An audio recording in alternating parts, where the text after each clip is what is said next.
En una ocasión Jesús dijo que Él iba a edificar su iglesia. Pablo dijo y que las puertas del infierno no iban a prevalecer contra ella. La iglesia, ¿qué es la iglesia? La iglesia no es el edificio, sino el conjunto de creyentes, de personas que han creído en Cristo. Y hay una sola iglesia en todo el mundo. ¿Quiénes la conforman? La conforman todos los que han recibido a Cristo en su corazón, los que han creído que Él murió por sus pecados, los que se han arrepentido de ellos y sus vidas han dado un giro. Esos son los que forman parte de la iglesia del Señor, que solamente es una. Pero hay muchas iglesias. Y la Biblia habla de iglesias locales en ciertas ciudades. Y entre todas esas iglesias locales se forma una sola, todos los creyentes en Cristo. Pero en cada país, en cada ciudad, en cada región hay congregaciones. Y aquí vemos 7 congregaciones distintas, una de la otra. Distintas en su cultura, en su posición comercial, socioeconómica, en la cuestión moral, todas distintas unas de las otras. Pero un día llegó el evangelio a esas iglesias, llegó la palabra de Dios, y Juan el apóstol, por causa del evangelio, es desterrado a una isla muy pequeña donde no había absolutamente nada, totalmente aislado por causa del testimonio de Jesús. Y ahí, estando él en esa soledad, Cristo Jesús se le revela a él y le da la revelación de estos 7 mensajes a 7 iglesias que existían en estas 7 ciudades. Ahora, estas instrucciones no solo fueron para la gente que vivía en esas ciudades, que eran parte de las congregaciones de esas ciudades, sino que el mensaje de Jesús sigue siendo actual. Y así como Él se preocupó por el estado espiritual de cada una de las iglesias, así sigue siendo el día de hoy. Porque el mensaje que nos da a nosotros, téngalo por seguro que no es el mismo que le da a otra iglesia que está en la Echeverría o allá en el centro de la ciudad o en Zapopan, porque cada una es distinta. Cada una es distinta. Cada congregación es tan distinta como lo es cada familia, y cada una necesita un mensaje específico, ¿sí? Entonces, de aquí podemos tomar para nosotros algunos principios que son actuales. Vamos a ver qué le dijo Cristo a las iglesias de aquel entonces, cómo su preocupación por ellas, o su anhelo y su deseo para ellas, y vamos a ver qué es lo que el Señor quiere para nosotros. Ahora, esta es una iglesia local, como hay muchas, que entre todas formamos la iglesia de Cristo en el mundo, pero cada congregación local es formada por individuos, por personas, hombres, mujeres, niños, jóvenes. Y cada uno tiene una situación especial. Cada uno tiene una circunstancia especial. Algunos están a lo mejor en un tiempo de alegría, de gozo, otros de tribulación, algunos de prosperidad económica, otros no. Algunos enfermos, otros muy sanos, algunos fríos, otros tibios, algunos bien entrados con el Señor, algunos bien consagrados, otros no tanto. Siempre es así, pero el Señor, por eso yo les decía, siempre tiene una palabra para cada uno de nosotros. Entonces vamos a leer aquí en el capítulo 2, que hay una advertencia de dejar el amor encendido hacia Dios. El mandamiento decía, el grande mandamiento decía que deberíamos amar al Señor, ¿cómo? con toda nuestra mente, todas nuestras fuerzas, todo nuestro corazón. Ese era el mandamiento. Y vamos a ver qué le pasó a esta iglesia y cuáles eran sus circunstancias. Dice capítulo 2 versículo 1: escribe al ángel de la iglesia en Éfeso. Aquí el ángel se refiere al pastor, en este caso, ¿sí? Porque el pastor pues es el encargado de llevar a la gente hacia los caminos de Dios. Y dice: el que tiene las 7 estrellas en su diestra, el que anda en medio de los 7 candeleros de oro, dice esto, refiriéndose a Jesús. Él está hablando aquí y le dice el versículo 2: yo conozco tus obras. Quiero decirles algo antes de continuar. En cada una de los mensajes a las iglesias que vamos a verlo, en cada uno, a las 7, a todos les dice: yo conozco tus obras. Yo sé lo que tú haces. Yo conozco lo que tú piensas. Yo conozco lo que tú sientes. Yo conozco las cosas buenas que haces y conozco las cosas no tan buenas que haces. Lo conozco todo. Esa es una de las verdades contundentes respecto al conocimiento de Dios. Por eso es Dios que tiene de nosotros. Él conoce todo. Hasta sabe cuánto dinero traes en la bolsa. Dice que sabe cuántos cabellos tienes en la cabeza, imagínate. Y no se hace borucas, no, por eso es Dios. Entonces aquí Él inicia con esto: yo conozco tus obras. Ni creas que te me escapas, yo sé. Es como el padre al hijo, que sabe cuando le miente, que sabe que él fue el que destruyó las flores del jardín, que sabe que él tiró la leche, porque es el único hijo, pues no hay otro. Y todavía el niño dice: no, yo no fui. Nada, pues ¿quién fue? El perico, ¿verdad? Pues así el Señor dice: yo conozco tus obras, le dice. Y luego le continúa: y conozco tu arduo trabajo. O sea, un trabajo concienzudo, le echaban ganas y paciencia, dice. Ellos habían desarrollado esto del carácter, paciencia, y que no puedes soportar a los malos. Y has probado a los que se dicen ser apóstoles y no lo son, y los has hallado mentirosos. Ellos, fíjense, trabajaban. Jesús conocía todo esto. Yo conozco que ustedes trabajan tremendamente para mí. Conozco la paciencia que tienen, conozco que no soportan a los malos, y todo eso está bien, dice. Y has probado a los que se dicen ser apóstoles. Has encontrado cuando hay algún falso profeta, te das cuenta, y luego lo disciernen y no lo soportan, y los has hallado mentirosos, y todo eso está muy bien. Versículo 3: y has sufrido, inclusive has tenido paciencia, y has trabajado arduamente por amor de mi nombre, y no has desmayado. Versículo 4, aquí viene un pero, dice, hay algo que sí tengo contra ti. Y esta frase, pero tengo algo contra ti, no sé si alguna vez la han escuchado del Señor. Yo sí. Se siente horrible cuando piensas que estás haciendo las cosas bien, o que tu vida está bien, y bueno, y empieza como el orgullo a subirse, y el Señor dice: mira, yo conozco que tú has hecho esto, muy bien, hijito, muy bien, conozco que tú, mira qué generoso fuiste, conozco que, pero tengo algo contra ti.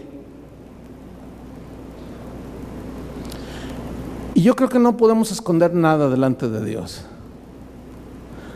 ¿Cuántos podríamos levantar el rostro al Señor y decirle: Señor, dime lo que tengas que decirme? ¿Cuántos se animarían? Se quedaron fríos, porque tal vez Dios tenga algo contra ti. Es que yo sirvo, sí, todo eso está bien, perfecto.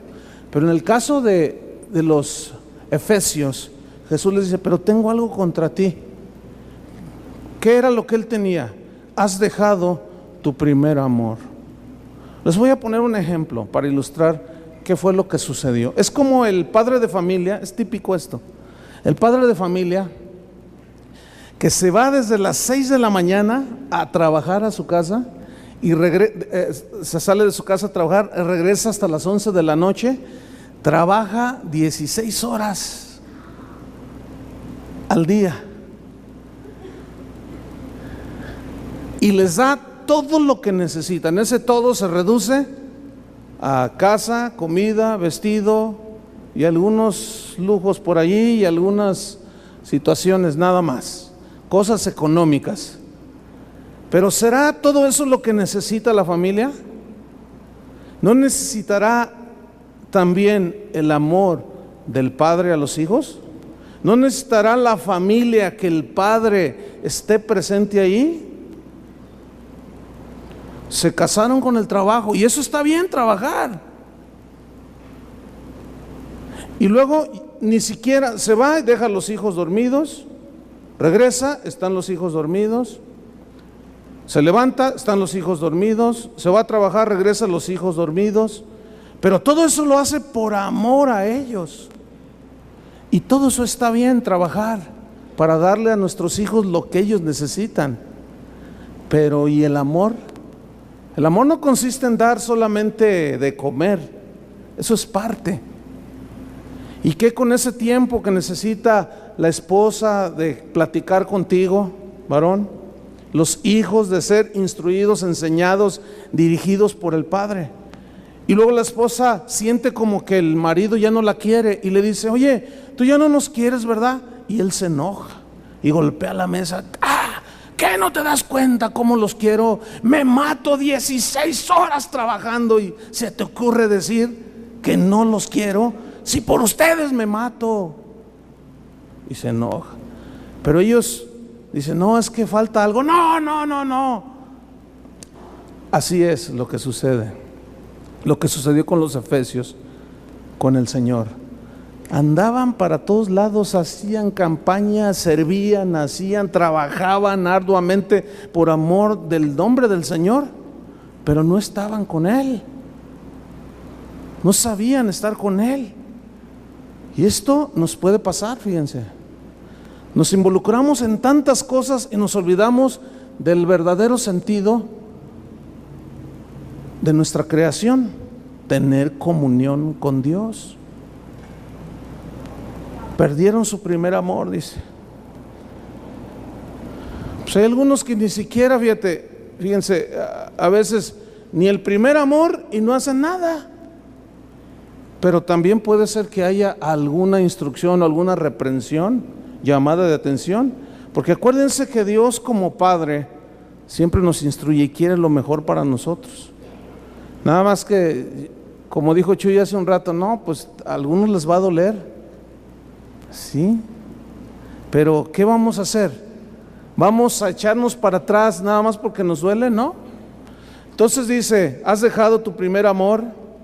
Versículo 5, aquí hay una palabra muy importante, dice: recuerda, por tanto, de dónde has caído, y utiliza una palabra que debe ser constante en nuestra vida, y arrepiéntete, le dice. ¿Qué es arrepentirse? Es decir: bueno, que al cabo el Señor es bueno y me perdona. ¿Eso será arrepentirse? ¿Qué será arrepentirse? ¿Saben qué es arrepentirse? Es dolerse en el alma, en el espíritu, por haberle fallado al Señor. Eso es arrepentirse y cambiar de dirección. Le dice: y haz las primeras obras. Haz las primeras obras. Y esto es inevitable mencionarlo cuando conociste a Cristo. ¿Te acuerdas? Oh, cómo orabas, cómo leías la Biblia, cómo querías estar con Él, le cantabas, le adorabas, pero de corazón. Y después ya eso se fue apagando, lo fuiste dejando por ahí. Y es exactamente lo que sucede en el matrimonio. Ahí está la analogía, es válida. Cuando el joven anda conquistando, no, pues mueve mar y tierra con tal de conquistarla a la muchacha. Una vez que la conquista y logra casarse con ella, pues le promete y le baja el sol y las estrellas y la luna y hasta Júpiter. Se lo baja, pero una vez de que ya se casa Está con ella 1 año, 2 años, empieza a enfriarse la relación. ¿Por qué? Porque se le olvidó hacer las cosas que conquistaron a la esposa. Los detalles, las primeras obras, la atención, el respeto, es exactamente lo mismo. Ahora dejamos de hacer las primeras obras, las primeras cosas, que era un amor ardiente hacia el Señor. Sigamos leyendo. Dice: haz las primeras obras, pues si no, vendré pronto a ti y quitaré tu candelero de su lugar si no te hubieses arrepentido. El Señor no nos engaña, Dice: mira, si tú no te arrepientes, yo voy a quitar tu candelero de tu lugar. Ahora, Éfeso, esa ciudad, ¿cuáles eran las características de esa ciudad? Bueno, la historia nos menciona que en ese tiempo era la ciudad de las ciudades más prósperas que había. Era de las ciudades que esa prosperidad las había llevado a una relajación en muchas cosas. Y leemos en el versículo 6 algo interesante: pero tienes esto, que aborreces las obras de los nicolaitas, las cuales yo también aborrezco. ¿Qué son las obras de los nicolaitas? ¿Quiénes eran los nicolaitas? Era gente seguidora de una filosofía que se metieron a la iglesia, que eran cristianos. Y bueno, viene de Nicolás. Se habla de un tan Nicolás que decía él que qué bueno que ahora ya éramos cristianos, pero que podíamos seguir haciendo lo que nos diera la gana. Y siempre hay seguidores de estos. Pero yo quiero que noten esto: eso de que hagan lo que les dé la gana, se refería a todos los excesos que tenían que ver con vicios y con promiscuidad sexual. Y de esos seguidores hay un montón, y estaban infiltrados en la iglesia ese pensamiento. Venían a la iglesia, cantaban al Señor, escuchaban la palabra de Dios, pero su pensamiento era: no, pues ¿qué tiene? ¿Qué tiene? No es malo. Bueno, pues eso es algo que nosotros sentimos, que es natural, decían ellos. Ahora, dice aquí que los efesios aborrecían las obras de los nicolaitas, y qué bueno, es decir, ellos no permitían esa filosofía, esa manera de vivir, ellos no la permitían ahí en su iglesia. Y Jesús les dice: qué bueno, porque yo también aborrezco eso. Fíjense esa palabra: yo también aborrezco eso. Y luego dice en el versículo 7: el que tiene oído, oiga lo que el Espíritu dice a las iglesias. O sea, hay un oído espiritual aquí. Al que venciere le daré a comer del árbol de la vida, el cual está en medio del paraíso de Dios. Vamos al versículo 8 y vamos a analizar el mensaje a la iglesia de Esmirna. Dice: escribe al ángel de la iglesia en Esmirna, el primero y el postrero, el que estuvo muerto y vivió, dice esto, refiriéndose a él mismo, que había resucitado, muerto y resucitado. Y le vuelve a decir: yo conozco tus obras, yo sé qué piensas, yo sé qué haces, yo sé cuáles son tus deseos, yo conozco todo lo que tú haces. Pero le dice a ellos, fíjense, esta es una de las 2 iglesias que no les recriminó nada. Dice: yo conozco tus obras, conozco tu tribulación y tu pobreza, pero tú eres rico, le dice. ¿A qué se refería? Eran pobres materialmente, pero eran ricos espiritualmente. Conozco esto, dice, y la blasfemia de los que se dicen ser judíos o pueblo de Dios y no lo son, sino sinagoga de Satanás. No temas en nada lo que vas a padecer. He aquí el diablo echará a algunos de vosotros en la cárcel para que seáis probados y tendréis tribulación por 10 días. Sé fiel hasta la muerte y yo te daré la corona de la vida. Fíjense, es interesante notar que Jesús a esta iglesia, junto con la de Filadelfia, eran 7, pero esta, Esmirna y Filadelfia, no les recriminó nada. Al contrario, aquí les está enviando un mensaje de consolación. Era gente humilde los que miembros de esta iglesia en Esmirna, pero eran muy ricos espiritualmente, eran fieles a Dios. Esa fidelidad les produjo una tribulación, y la historia dice que el emperador Domiciano, que coincide con Domiciano fue el que desterró a Juan. Él fue el que inició una persecución contra los cristianos, contra los fieles, contra los que estaban consagrados, y él envió una persecución de muerte. Ahí fue cuando exterminaron a miles de cristianos por un emperador malo, perverso. Y Jesús les manda una palabra de consolación. Y déjeme decirle una cosa: a los fieles siempre Dios tendrá una palabra. En este caso fue de consolación. Yo no sé cuántos aquí están en algún sufrimiento, pero viene una palabra de parte del Señor de consolación. No te dé temor sufrir, no te dé temor. Yo te voy a consolar, yo voy a estar contigo. Porque Pedro lo entendía y decía: miren, es necesario que tengamos pruebas, y esas pruebas nos van a hacer sufrir, pero esas pruebas nos van a hacer crecer. Necesitamos ver las situaciones adversas, entre comillas, en nuestra vida como oportunidades que Dios nos está dando para crecer. Aunque humanamente hablando nadie quiere sufrir. ¿A cuánto les gusta el sufrimiento? A nadie. Sin embargo, es en los momentos de tribulación y de dolor donde muchas veces el corazón de las personas se enmienda, donde hay reflexión. Pero es necesario tener una buena actitud en medio de esa prueba. Cristo resalta la fidelidad de ellos. Dice: mira, no te dé temor, vas a sufrir, sí, pero yo voy a estar contigo. Yo voy a estar contigo. Porque ellos estaban sufriendo por causa de Cristo. La fidelidad a Cristo había sido tal que los llevó a muchos de ellos a la muerte. La historia cuenta de cómo asesinaban a los cristianos. Cuando era la familia completa, tomaban al varón y lo asesinaban enfrente de la esposa y de los hijos, y luego la esposa, la mamá, y luego los hijos, y los asesinaban.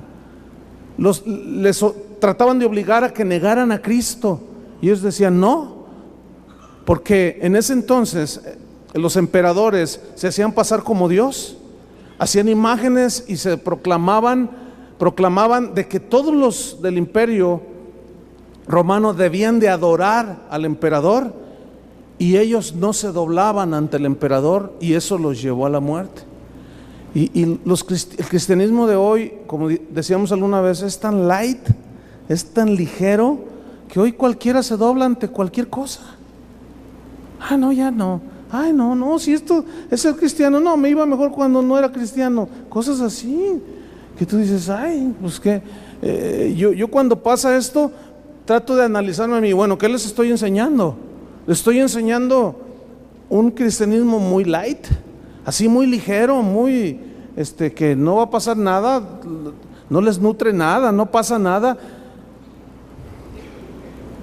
Pero los que sufren por causa de Cristo, y de estos hay muchos. ¿Por qué? ¿Por qué lo digo? Porque es continuo que la gente se acerca, sobre todo los nuevos convertidos, que no saben qué hacer cuando los empiezan a perturbar por razón de su fe. Y vienen desconcertados. ¿Qué está pasando? Fíjate que mi papá me golpeó porque yo le dije que había recibido a Cristo, y bueno, aunque tengo 25 años, me quiere manipular y me dice que si yo sigo a Cristo, no en la religión que Él me enseñó, sino ahora en una forma viva, Él me va a desheredar, me va a echar de la casa. Y hay gente que sufre. Y a veces los que ya pasamos por esa etapa lo vemos así muy ligero, ¿no? Mira, no te preocupes, pero no, necesitamos entenderlos verdaderamente, porque todos pasamos por ese trance, todos absolutamente, ¿no es cierto? ¿A quién no nos dijeron algunas cosas? A unos más, a otros menos. Y eso perturba y hace sufrir. Entonces, la situación que tú estés pasando, hay una palabra de Dios para ti. Hay una consolación en medio de esta tribulación. No temas sufrir, porque eso te va a hacer crecer.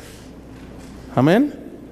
Vamos al versículo número 12. Y escribe al ángel de la iglesia en Pérgamo, el que tiene la espada aguda de 2 filos, dice esto. ¿Qué les dice?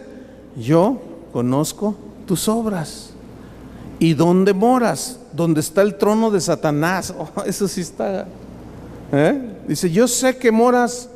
Ahorita les voy a explicar por qué decía, yo sé que moras en el trono de Satanás, pero retienes mi nombre y no has negado mi fe, ni aun en los días en que Antipas, mi testigo fiel, fue muerto entre vosotros, donde mora Satanás.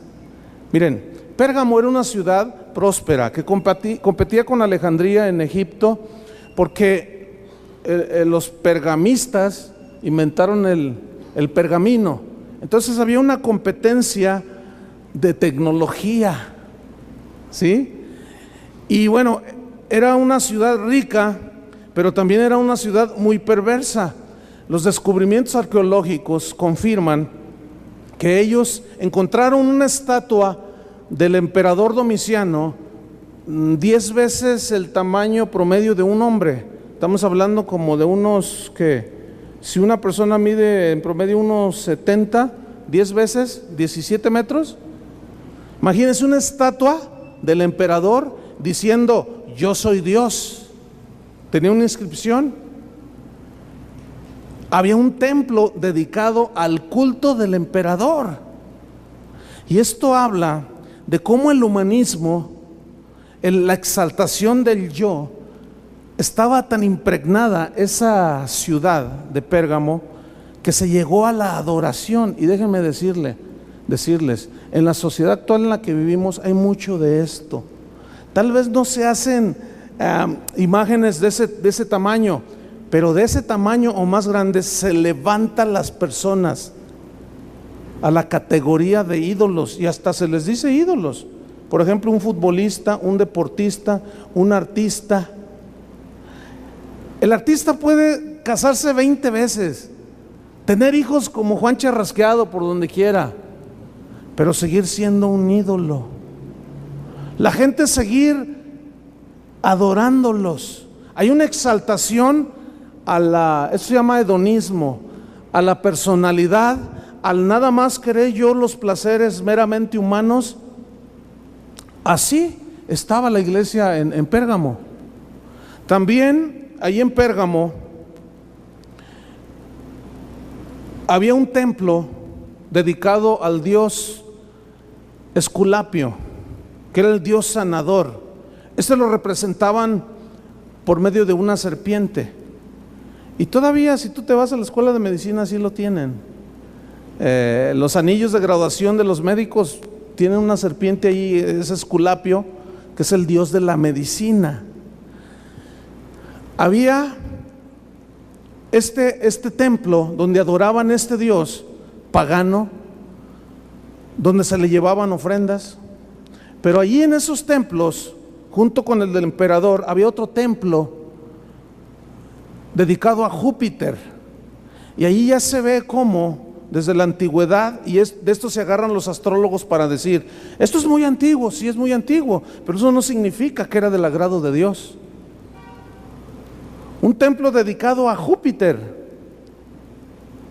que según ellos tenía influencia sobre la gente de Pérgamo, que dirigía las vidas de las personas que vivían ahí, y creían en las predicciones que los profetas de ese templo decían, y la gente los creía. Y es exactamente lo mismo que pasa hoy.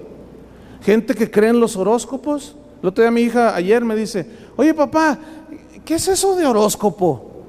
¿Por qué, hija? Dice, es que me preguntaron ahí en la escuela, como ella nació el 10 de mayo, le preguntaron, ¿y tú en qué fecha naciste? Le preguntaron el 9 de mayo.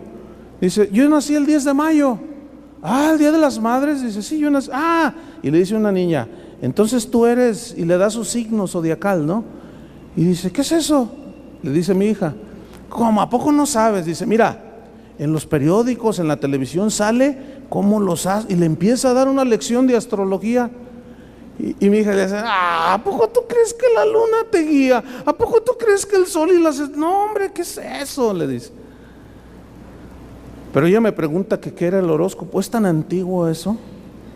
Que de ahí es donde se agarran toda esta gente, los astrólogos, los esotéricos y toda esta gente que maneja las ciencias ocultas. De ahí se agarran para decir, es muy antiguo. Sí, es muy antiguo. Viene desde Babilonia, desde la Torre de Babel, desde allá viene. Cuando los hombres se desvían de la búsqueda, de la guía de Dios, de la relación con Dios, caen en la guía de Júpiter, de la luna, del sol. Imagínense nada más. Y todo eso es idolatría. Entonces vemos una ciudad entregada a la idolatría. Por eso dice, yo conozco tus obras, sé dónde moras, donde está el trono de Satanás. Es que la cosa, miren, podríamos decir que nosotros estamos en una situación semejante. Moramos donde Satanás ha hecho su trono, ha puesto su silla. La sociedad en la que vivimos así es una exaltación al ser humano. Nosotros mismos los exaltamos, después nosotros mismos los tumbamos, menospreciamos al grande, al pequeño, y exaltamos al grande. Ahora, ¿qué tiene que ver esto con nosotros? Porque aquí está el punto. ¿Qué sucede entre nosotros que somos cristianos? Yo ayer platicaba con una persona, me hacía unas preguntas y yo le decía, mira, desgraciadamente en el cristianismo está como la iglesia de Pérgamo, que exaltan a las personas. Y yo le dije, mira, le digo, dentro del cristianismo hoy se le da un lugar a los cantantes cristianos, un lugar que no les corresponde. Le dije, yo soy testigo de que a cantantes cristianos los tratan mejor que a los ministros de Dios, a los pastores, a los profetas, a los apóstoles. No importa cómo sea el músico, aunque sea cristiano, no importa que tenga 2 novias a la vez, no importa que no ore, no importa que sea carnal, no importa, qué bien canta el muchacho, y hay que subirlo aquí a ministrar, y todos se vuelcan sobre él. Déjame decirle una cosa, al menos mientras yo esté, jamás se subirá uno aquí a este lugar, un cantante de esos aquí. Por eso usted, algunos me dicen, oye, ¿por qué no invitas a fulano? No, pues es que no se puede. No, vamos a ver, algunos yo los conozco, son buenos hombres de Dios, pero otros también los conozco. ¿Y saben qué? No. Se ha elevado más entonces, los catalogan como más arriba por el don y el talento que tienen y no por el carácter que tienen. Yo he sido testigo cuando en eventos grandes o qué sé yo, donde los músicos les dan una ofrenda 3 veces más grandes que al predicador. Y saben que eso no está bien. ¿Por qué más grande? ¿Saben por qué? Porque según ellos y algunos pastores, ese es uno de los errores de nosotros, llegamos a pensar que se llena porque los músicos que trajimos jalaron la gente. Y eso es exactamente lo que sucedía allá ahí en Pérgamo. Ahora déjame decir una cosa, la palabra de Jesús es, yo conozco a todos los que se suben aquí, yo conozco a los pastores que suben a otros aquí por ganancia deshonesta, yo los conozco también, pero también conozco a los que son sinceros. Él conoce todo. Entonces sigamos leyendo. Dice, mira, yo conozco que tú moras en el mismo trono de Satanás, pero retienes mi nombre y no has negado mi fe, ni aun en los días en que Antipas, mi testigo fiel, fue muerto entre vosotros donde mora Satanás. Antipas era un pastor Fue un pastor de ese tiempo. Pero ¿saben por qué murió? ¿Saben por qué lo mataron? Porque denunciaba todas esas cosas. Como Juan el Bautista, que va con el rey Herodes y le dice: la mujer que tienes no te corresponde tenerla, no es tuya. Ella está casada con tu hermano. Y se enojaba la doña aquella. Y el rey se enojaba también.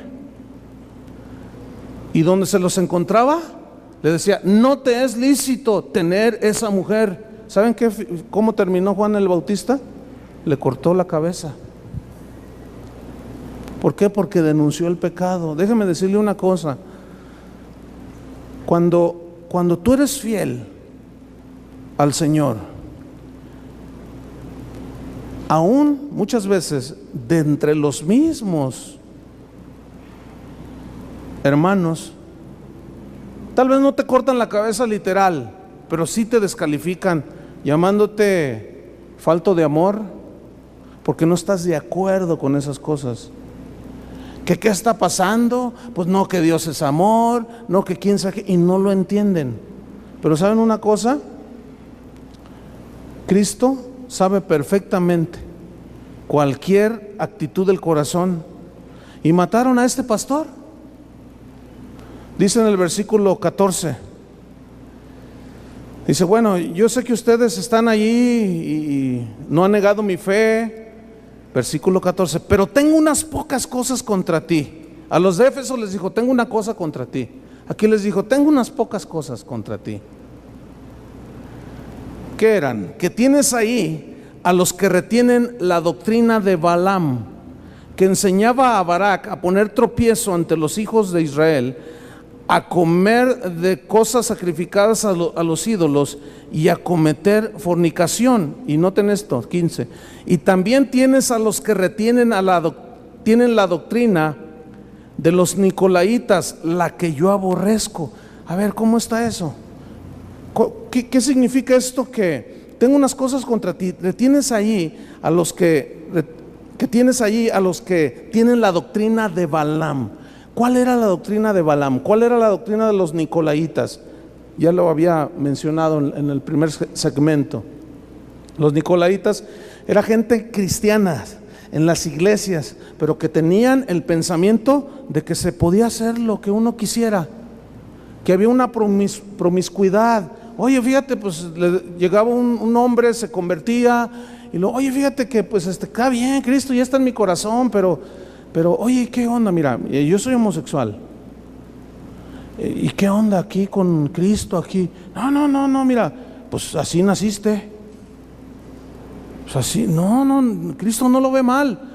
Pero luego ya la predicación de Antipas o de algún otro pastor decían: ¿saben? No hay que torcernos, son corrupciones de la conducta humana. Y los nicolaitas ahí infiltrados decían: no te creas. No, lo que pasa es que este pastor es muy cerrado, es muy intolerante. Este pastor es muy religioso. Este pastor y ahí estaban los nicolaitas en medio, y los que tenían la doctrina de Baal. ¿Qué hizo Balaam? Fue con Barac y le dijo: mira, ¿sabes qué? Métanse con las mujeres que no son del pueblo de Dios. Y como Balaam era un profeta, ahí van estos y fornican con las mujeres que no eran del pueblo de Dios. Tomaron mujeres para ellas, se casaron con ellas y los desviaron. ¿Y cuántas veces hemos dicho aquí que no hay comunión la luz con las tinieblas? Que un cristiano, una cristiana no debe, sí puede, pero no debe envolverse en una relación de noviazgo para llegar al matrimonio con uno que no es cristiano o con una que no es cristiana. Pero los nicolaitas siguen existiendo. Sigue habiendo seguidores de Balaam en medio de las iglesias.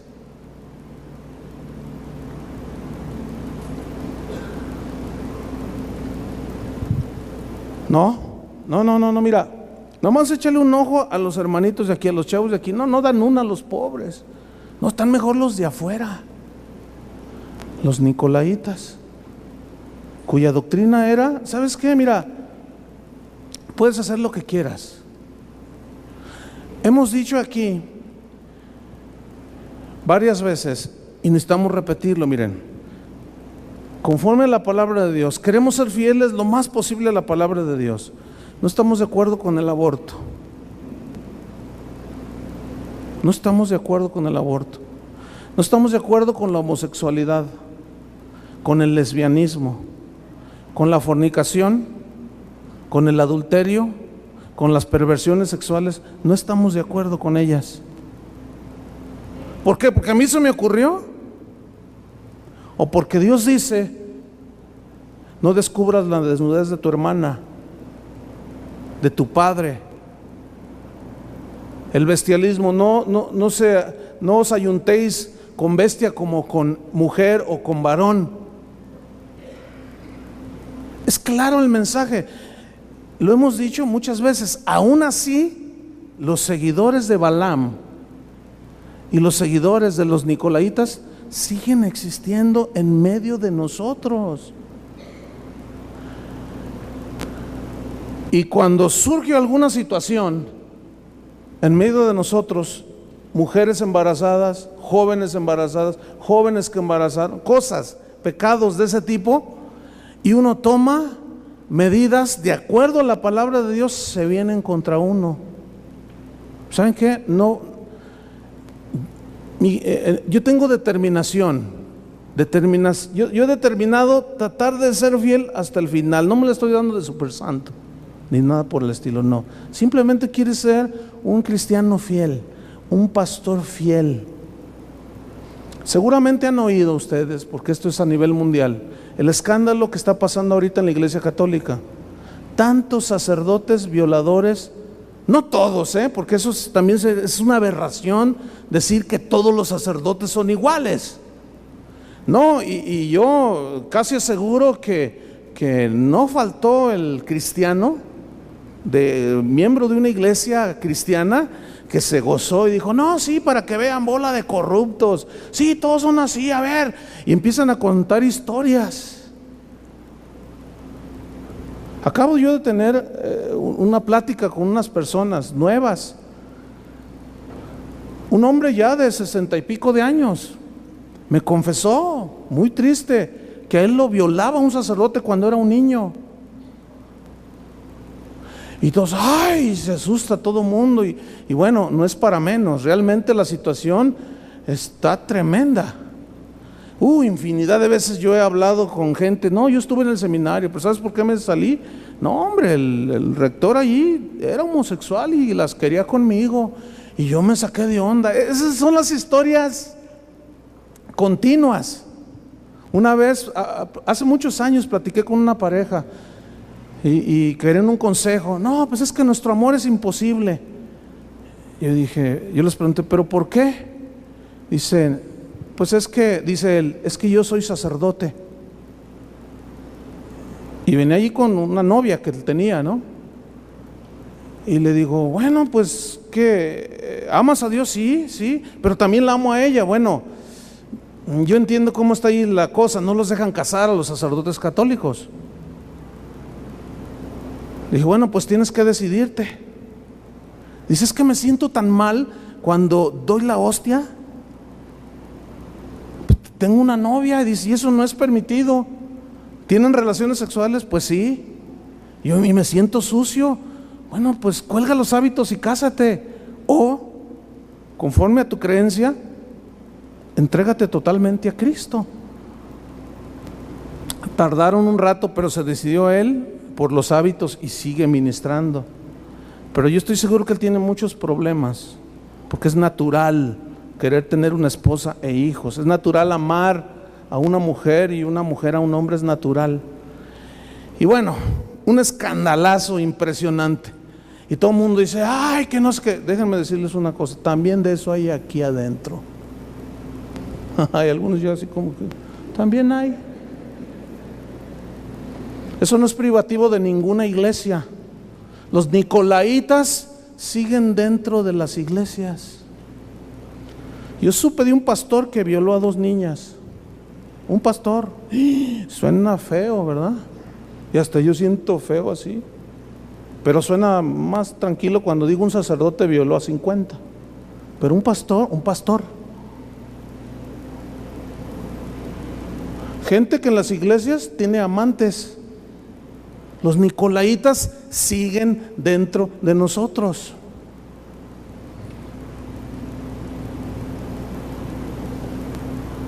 Líderes en iglesias que han abusado de las jóvenes, diciéndoles que como es un hombre santo, que no es malo, que al contrario ella se santifica. Hágame usted favor.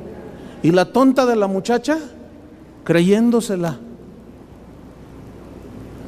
Se meten entre nosotros. Sería un mentiroso si no lo dijera, y sería falta de integridad si no se los mencionara. Como está allá, está aquí. El problema no está en cuál iglesia o en cuál congregación, no, es el pecado del hombre, independientemente de cualquier iglesia y cualquier religión. Es el pecado del hombre, pero sobre todo es la forma de pensar de los miembros de las congregaciones.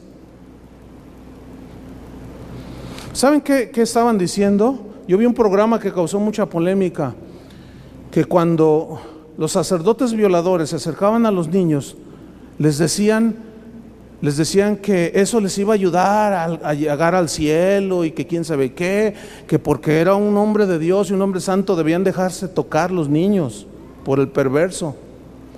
Pero donde quiera hay eso. Déjeme explicarle cómo es esto. El pecado del hombre es independientemente de cualquier afiliación política o religiosa. Dígame si no en los partidos políticos. Cuando está uno en el poder, prometió un montón de cosas, y que ahora sí nosotros, y luego los que están acá, la contra, ¿cómo le llaman? La oposición, se me fue la palabra. La oposición dice, cuando nosotros lleguemos allí, nosotros, y luego era que ahorita ya están. ¿Qué pasó? No, lo que sucede es que el pecado está anidado en el corazón del hombre. Entonces, cuando nosotros decimos cosas como estas, vino conmigo un pastor a raíz del escándalo de la Iglesia Católica y me dijo, oye, Chuy, mira, vengo para que apoyen ahora sí una marcha por la ciudad. Mira, tú tienes varios miles de personas y juntamos a las congregaciones y con pancartas, títulos como, ya vengan, ingresen a la iglesia cristiana, porque en la iglesia cristiana, le dije, cállate la boca, le dije, ¿qué no te das cuenta? Hay lo mismo dentro de nosotros, ¿para qué nos hacemos? No, pero nosotros que conocemos más al Señor, sí, pero también los nicolaitas están dentro de nosotros. Hay gente aquí, es probable que esté escuchando eso y todavía está, no, pues ¿qué tiene? Pues ¿qué tiene que yo me esté acostando con mi novia? Es un exagerado. Yo lo sé, y a mí no me ofende en nada, porque a mí eso no me perjudica. Conmigo no pasa nada. El asunto es, imagínense un pastor que tenga la doctrina de los nicolaitas o la doctrina de Balaam. Bueno, hay pastores que están predicando y lo dicen, ¿ustedes que son novios?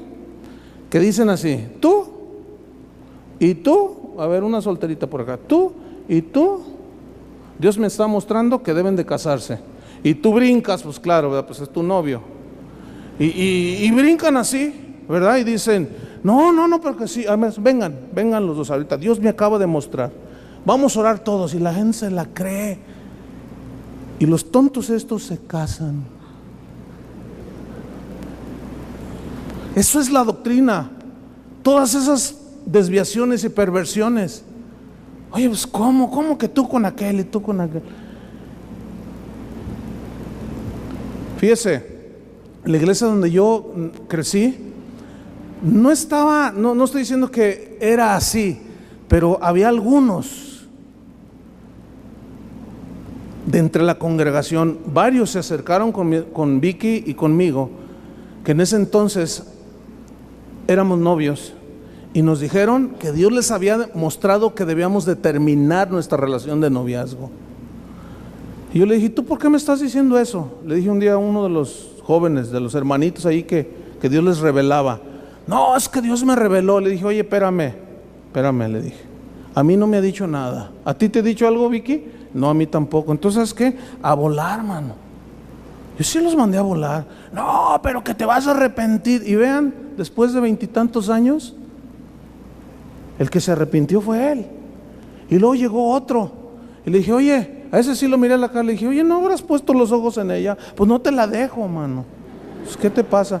Y uno de ellos sí me confesó. Me dijo, no, ¿sabes qué? Y después él se casó. Y un día me dijo, no, yo quiero pedirte perdón. La verdad es que me gustaba tu novia. Y que Dios me mostró y que eso es. Ahora, ese muchacho, no raptó, se fue con la novia. Allí la muchacha de la congregación. Y se metió con ella. Y de allí quedó embarazada. ¿Qué onda? ¿Qué pasa? Déjenme decirles, yo nunca los he engañado ni les he dorado la píldora. Siempre les he dicho lo que creemos de la palabra de Dios. Así es que si me juzgan cuando tomo medidas como pastor, cuando algún nicolaíta hace de las suyas, pues lo siento mucho. Y si me cortan la cabeza, pues ni modo, no me interesa, porque hay un compromiso con Dios. Y ay de mí si yo no les enseño como creo que está mencionado en la Biblia. Así es que no, aunque me juzguen de falto de amor y que no me importa. Ya saben lo que pensamos y todo el liderazgo avala lo que nosotros estoy diciendo yo. ¿Por qué? Porque esas son cosas que Dios aborrece, y si Cristo las aborrece, ¿cómo las vamos a abrazar nosotros? Díganme. No estamos de acuerdo. Dice versículo 16, por tanto, les dice, arrepiéntete, pues si no, vendré a ti pronto y pelearé contra ellos con la espada de mi boca. Vamos al versículo 18. Escribe el ángel de la iglesia en Tiatira, el Hijo de Dios, el que tiene ojos como llama de fuego y pies semejantes al bronce bruñido, dice esto. Otra vez, yo conozco tus obras, yo sé cómo es tu vida, yo conozco cómo te conduces. Una vez leí algo que dice que no puedes actuar como zorrillo sin que a alguien le llegue el olor. O sea, tu conducta va a revelar. No hay nada escondido en tu corazón que tu conducta no revele, y aún que tu boca lo diga. Por eso, escuchen bien, pongan atención. Fíjense bien lo que yo estoy diciendo. Yo no estoy disfrazando nada, no estoy tratando de decir algo, no estoy tratando, se los estoy diciendo claramente. Porque como les he dicho en otras ocasiones, algunos entienden como quieren y están buscando seguir con su doctrina nicolaíta, la cual el Señor aborrece y nosotros no estamos de acuerdo. Sigue más aquí abundando, fíjense. Dice en el versículo 19, yo conozco tus obras y amor y fe. Todo eso está bien.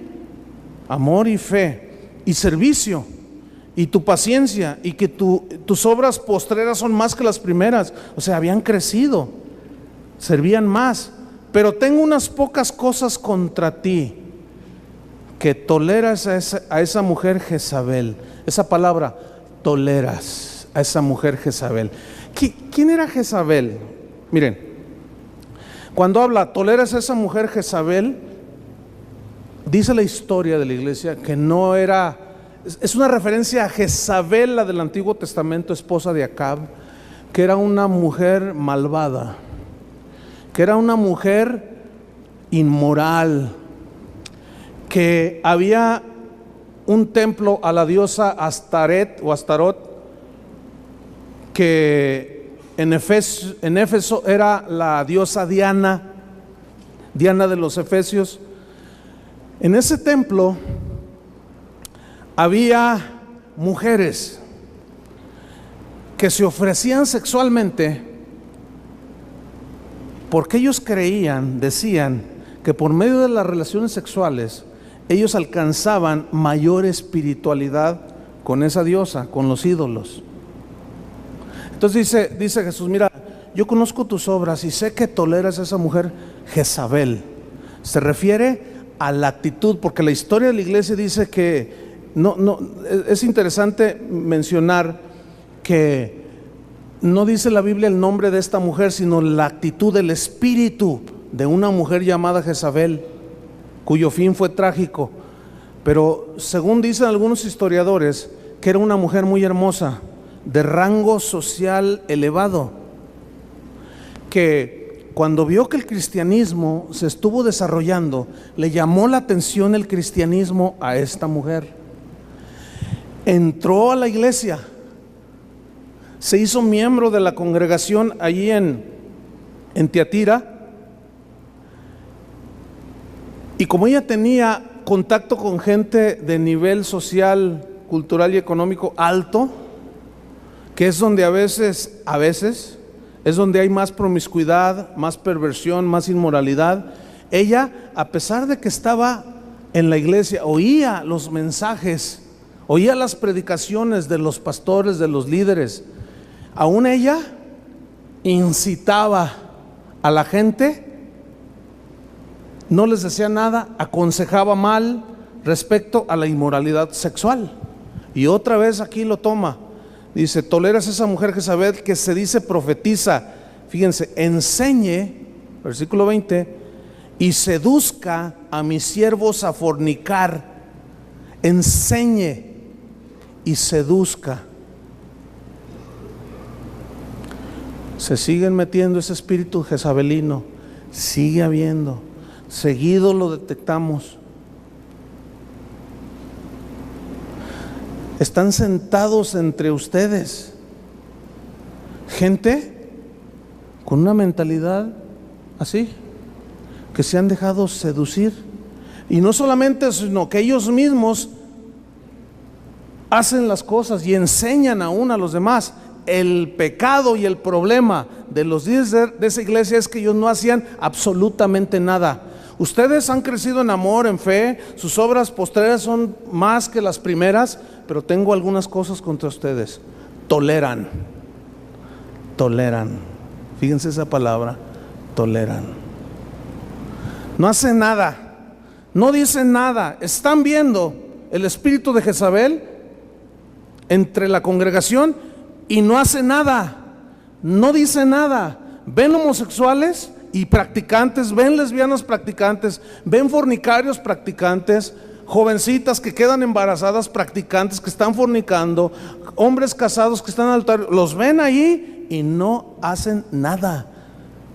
Y lo peor, no dicen nada, los toleran para que no se vayan. No, ¿cómo vamos a llamarle la atención a esta mujer, a este hombre, si da buenos diezmos? ¿Cómo si es un político bien renombrado y eso le da prestigio a la congregación? Y se tolera. Yo acabo de hablar con un pastor de una congregación allá pasando Plaza del Sol.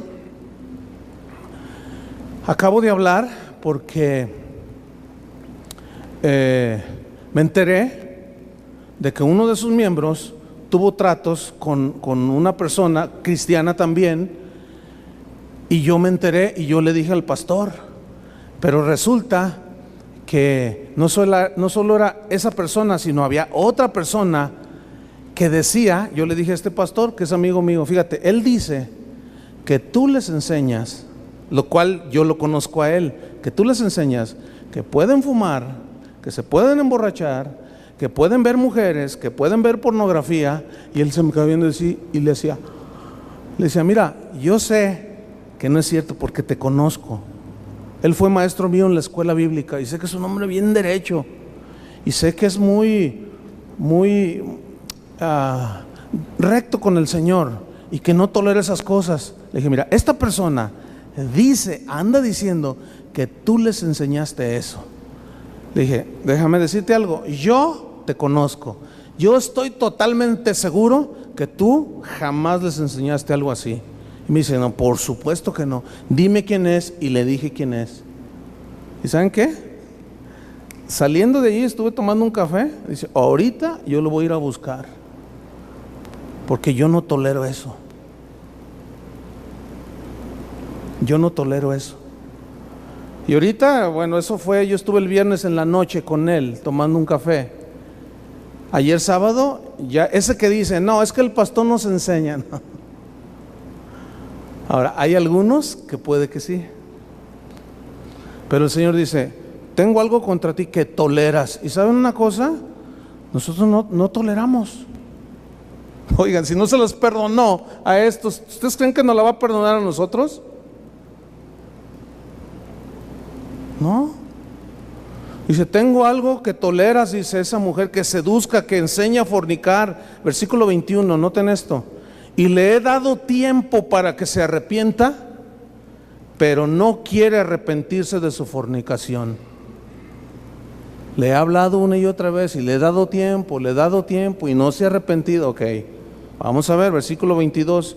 He aquí, yo la arrojo en cama y en gran tribulación a los que con ella adulteran, si no se arrepienten de las obras de ella.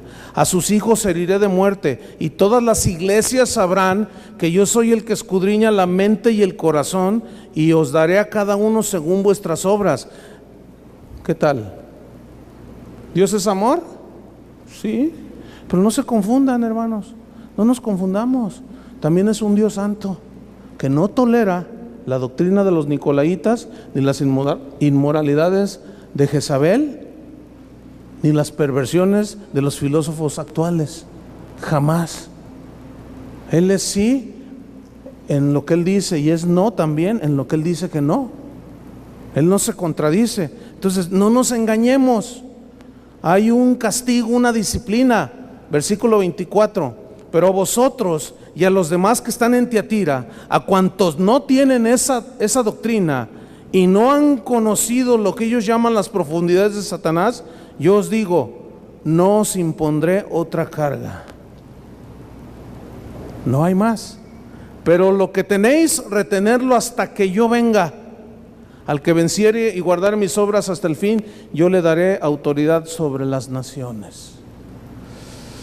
Ahí está, capítulo 3, versículo 1. Escribe al ángel de la iglesia en Sardis, el que tiene los 7 espíritus de Dios y las 7 estrellas, dice esto: yo conozco tus obras. Otra vez, yo las conozco. Dice, mira, sé que tienes nombre de que vives y estás muerto. Eso está tremendo. Este es para los que están muertos espirituales, pero siguen asistiendo a una iglesia, pero están muertos. Sé vigilante y afirma las cosas que están para morir, porque no he hallado tus obras perfectas delante de Dios. Acuérdate pues de lo que has recibido y oído, y guárdalo y arrepiéntete. Pues si no velas, vendré sobre ti como ladrón, y no sabrás a qué horas vendré sobre ti. Pero tienes unas pocas personas en Sardis que no han manchado sus vestiduras, y andarán conmigo en vestiduras blancas porque son dignas. O sea, ¿se fijan cómo hay una mezcla ahí de gente en las iglesias? En todas, excepto en Esmirna y en Filadelfia, que es lo que vamos a leer ahora. Versículo 7. Escribe al ángel de la iglesia en Filadelfia: esto dice el santo, el verdadero, y el que tiene la llave de David, el que abre y ninguno cierra, y cierra y ninguno abre. Yo conozco tus obras. Otra vez. He aquí, he puesto delante de ti una puerta abierta, la cual nadie puede cerrar, porque aunque tienes poca fuerza, has guardado mi palabra y no has negado mi nombre. Aunque tienes poca fuerza, has guardado mi palabra y no has negado mi nombre. Escuchen esto. Miren, los miembros de la iglesia de Filadelfia, dice la historia de la iglesia, que la gran mayoría de ellos era gente sencilla. Ellos nunca buscaron el poder político, como después vimos cómo la iglesia de Roma buscó el poder político, lo siguen buscando en algunos segmentos, pero también hay iglesias cristianas que están buscando el poder político. porque ellos creen que por tener miembros en sus congregaciones que son influyentes en el gobierno, hombres ricos, ellos van a poder hacer muchas más cosas. Déjenme decirles algo. ¿Ustedes creen que Dios necesita la influencia de algunas personas? Dígame usted, honestamente. Obviamente no. Por supuesto que no. Hay congregaciones, hay líderes. Ya no estoy hablando tanto del liderazgo católico, sino liderazgo en iglesias cristianas, que uno de sus objetivos es alcanzar a la gente rica y de influencia en la ciudad. Ese es su objetivo. Lo cual se ha traducido en que si llega, como alguna vez supe un caso de una familia muy adinerada con influencia en la ciudad, que bueno, ellos recibieron el evangelio y pues qué bueno, pero tenían su servidumbre y a su ama de llaves, ella la empezó a evangelizar, recibió a Cristo, la llevó a la congregación, se la presentó al pastor como su ama de llaves, como su sirvienta. ¿Y saben qué le dijo el pastor? Le dijo: mira, tú puedes estar aquí, pero ella no. Hay otras iglesias para la clase como de ella, pues. Y la mandó a otra iglesia. Tú dices, bueno, fíjense cuántos milenios han pasado, 2, y todavía se sigue dando. Y bueno, yo creo que el modelo es este para nosotros. ¿Quieren ese modelo? Sí, o sea, si se convierte gente importante, gente rica, bueno, pues bienvenidos, ¿no? Pero no es nuestro objetivo para tener poder político. A mí no me interesa para nada el poder político. Para nada. Yo no tengo aspiraciones políticas de ninguna especie. Para nada.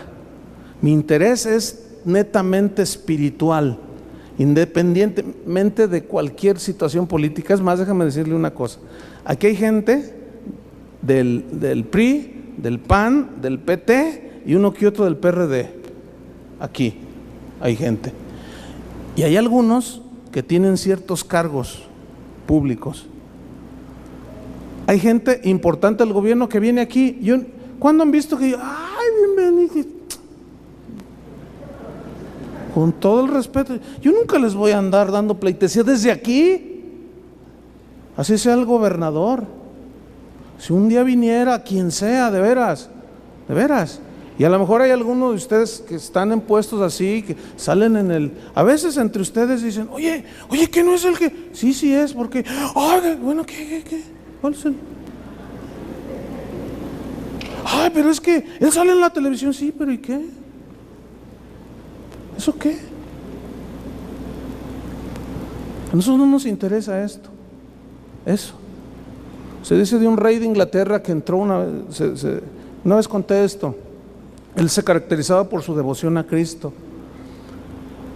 Y dice que una vez entró a una iglesia en Inglaterra, y como era el rey de Inglaterra, la gente se puso de pie. Estaba la reunión, imagínense, y todos dejaron de hacer la reunión para voltear a ver al rey, y todos empezaron a inclinarse delante de él.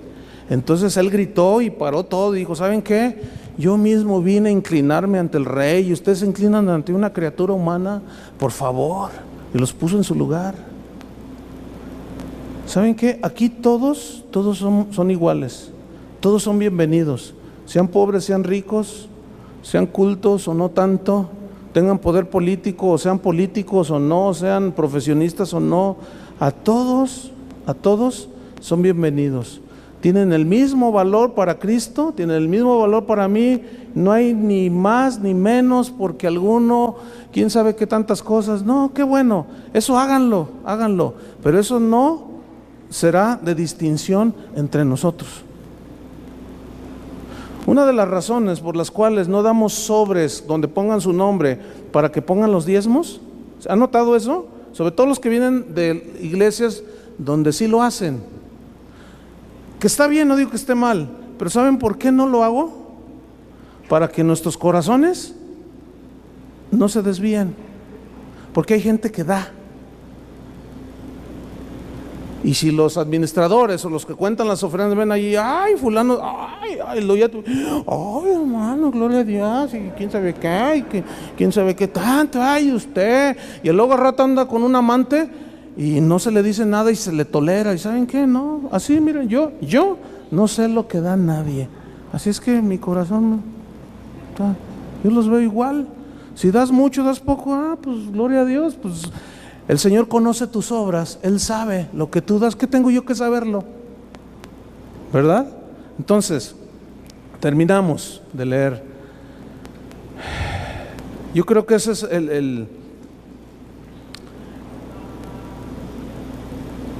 la referencia para nosotros en el 8.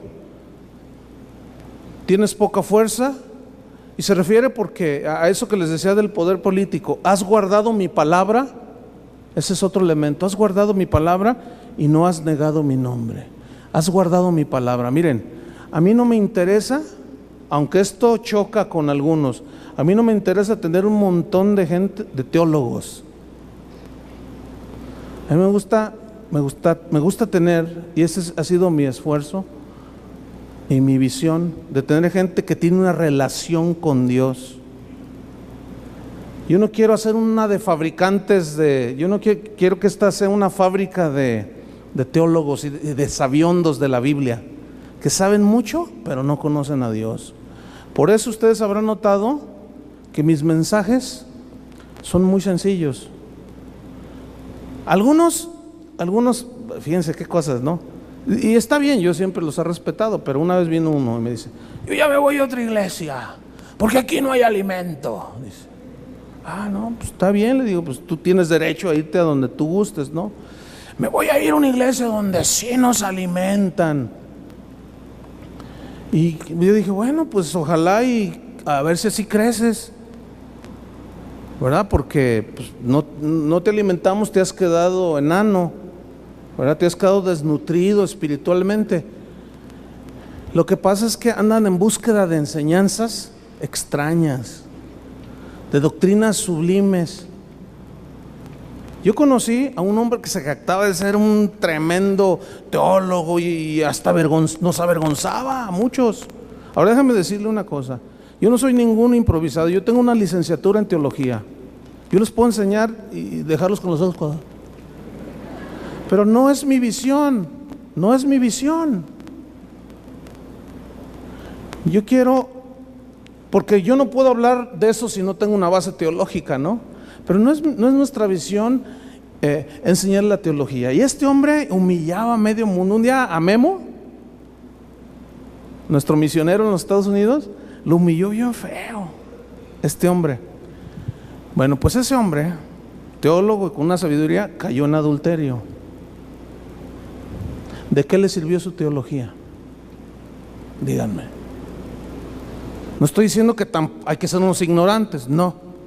Porque ya finalmente el que se quiere meter en el estudio ya más profundo y saber muchas cosas de Dios, lo puede hacer. Hay muchos manuales excelentes ya en las librerías. Hay enseñanzas, hay muchas cosas. No. Has guardado mi palabra, y la palabra de Dios es sencilla, entendible, digerible. Has guardado mi palabra y no has negado mi nombre, el nombre de Jesús. Y finalmente, versículo 14, el peligro de las riquezas. Escribe al ángel de la iglesia en la Odisea: he aquí el amén, el testigo fiel y verdadero, el principio de la creación de Dios, dice esto: yo conozco tus obras, que ni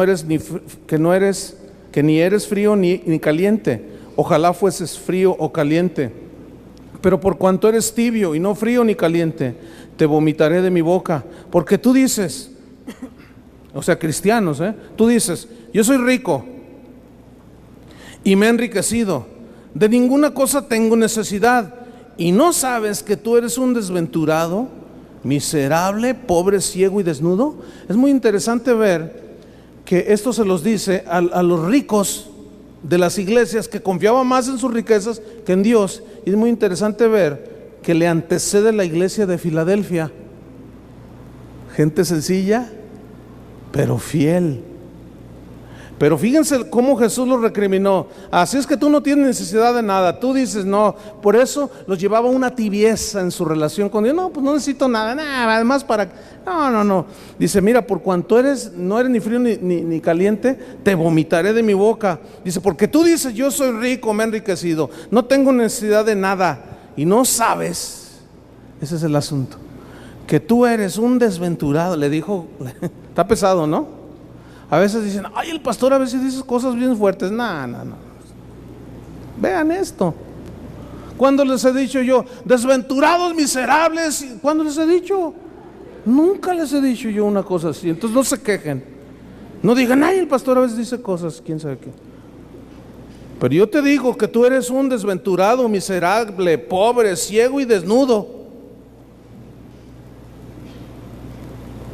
Casi nada. Versículo 18, por tanto, dice, yo te aconsejo. No le dice, yo te mando, porque no lo fumaban al Señor. No le hacen caso. Por eso no le dijo, yo te mando y no, le dijo, nada más, ¿sabes qué? Te aconsejo. Porque tú te crees el mero de aquí. Tú eres de los que dices, ay, si yo fuera el pastor, ay, si yo quién sabe qué. Mira, yo te aconsejo porque no me obedeces. Siempre estás así, no haces ni una cosa ni otra y luego te pones rígido y te pones muy exigente. Mira, yo te aconsejo, le dice. Mira tú, pobre, desventurado, ciego. ¿Qué más le dijo? Burro y... No. Eso. Dice, mira, yo te aconsejo esto, que de mí, ¿te crees muy rico? De mí, compra oro refinado en fuego, para que seas rico, y vestiduras blancas para vestirte, y que no se descubra la vergüenza de tu desnudez, y unge tus ojos con colirio para que veas. Déjeme decirle algo que está en la historia, que todo cobra sentido cuando lo vemos desde esa manera. La gente de la Odisea era gente que había prosperado mucho. Los miembros de la iglesia y hasta el pastor, bueno, pues seguramente la gente rica de la iglesia le daba regalos al pastor de valor. Y se volvieron fríos, tibios, se reunían, cantaban sin fuego, altísimo, y todos durmiendo y viendo el reloj. Ay, qué enfadoso, o sea, sí, ay, sin fuego, todos tibios, no pasaba nada. Pues que una ofrenda misionera para nuestros hermanos en Estados Unidos, sí, cómo no, como tenían mucha lana, sí, pero lo hacían ya automático, tenían mucha lana, mucho.